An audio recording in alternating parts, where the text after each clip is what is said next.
মিয়ানমারের চুলকানির ওষুধ কিন্তু বাংলাদেশে আছে। মিয়ানমার হয়তো ভুলে গিয়েছে তারা যে 12 লক্ষ রোহিঙ্গা আমাদের বাংলাদেশে পাঠিয়েছে, সেই 12 লক্ষ রোহিঙ্গার একটি বড় জনসমাগম কিন্তু আমাদের আছে।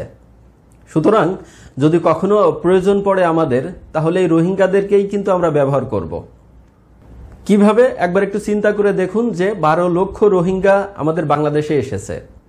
আমাদের 12 লক্ষ রোহিঙ্গার দরকার নাই, আমাদের মাত্র 10,000 সেখান থেকে বাছাই করে যে যুবকরা আছে তাদেরকে নিয়ে 100 জনের একটা করে টিম গঠন করা, প্রতি টিমে 100 জন করে, এরকম করে 100টা টিম গঠন করে আমরা যদি তাদের 2 মাস ট্রেনিং করাই এবং 2 মাস পরে তাদের হাতে অস্ত্র তুলে দিয়ে যদি বলি যে সারা জীবন তোরা মার খেয়েছিস, এবার যা নিজেদের দেশ নিজেরাই স্বাধীন করে আয়, তো আমার তো মনে হয় বাংলাদেশের সীমান্ত থেকে শুরু করে আরাকান রাজ্যের একদম শেষ সীমানা পর্যন্ত একদম চষতে চলে যাবে এই রোহিঙ্গা যুব সমাজ।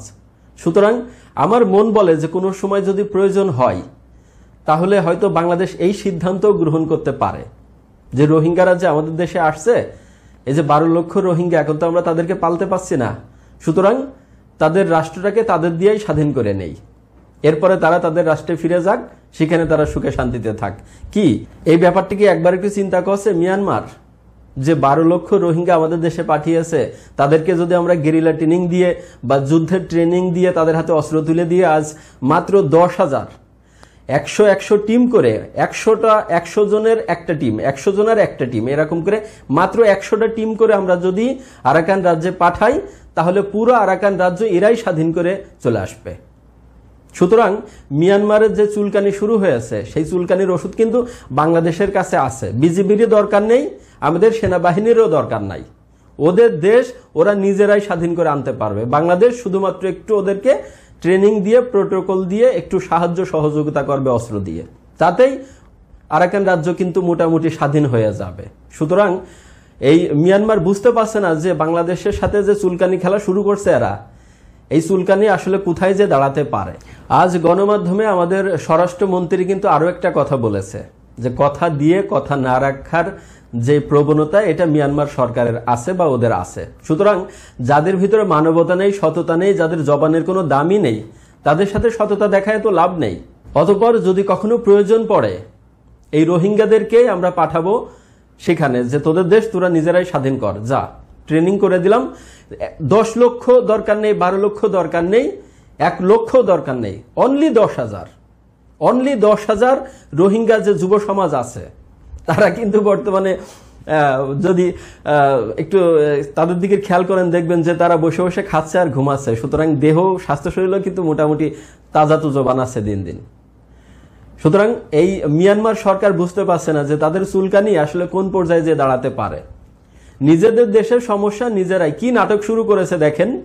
যখনই রোহিঙ্গাদেরকে বাংলাদেশে পাঠানোর তাদের মতলব শুরু হয়, তখন তাদের ভিতরে একটা গ্যাঞ্জাম তারা বাঁধানোর পরে এরপরে তারাই এই গুলোগুলি করতে করতে বাংলাদেশের সীমান্তে কাছাকাছি আসে, এসে এখান থেকে এখন রোহিঙ্গাদেরকে বলে যে যা বাংলাদেশে যা, বাংলাদেশে ঢোক। বর্তমানে রোহিঙ্গারা বাংলাদেশে আসছে এবং এই ব্যাপারে আমাদেরও কিছু দায় আছে। আপনারা শুনে অবাক হবেন যে আমাদের যে ক্যাম্পগুলো আছে সেখানেও কিছুটা দুর্নীতি আছে। বাঙালি জাত তো আমরা, আমাদের তো টাকার লোভ আছে। সুতরাং তারা ভাবছে 12 লক্ষ রোহিঙ্গা যেহেতু নিয়েছি, আর কয়েকজনের নিলে সমস্যাটা কি, তার বিনিময়ে যদি মোটা অঙ্কের কিছু টাকা পাওয়া যায়।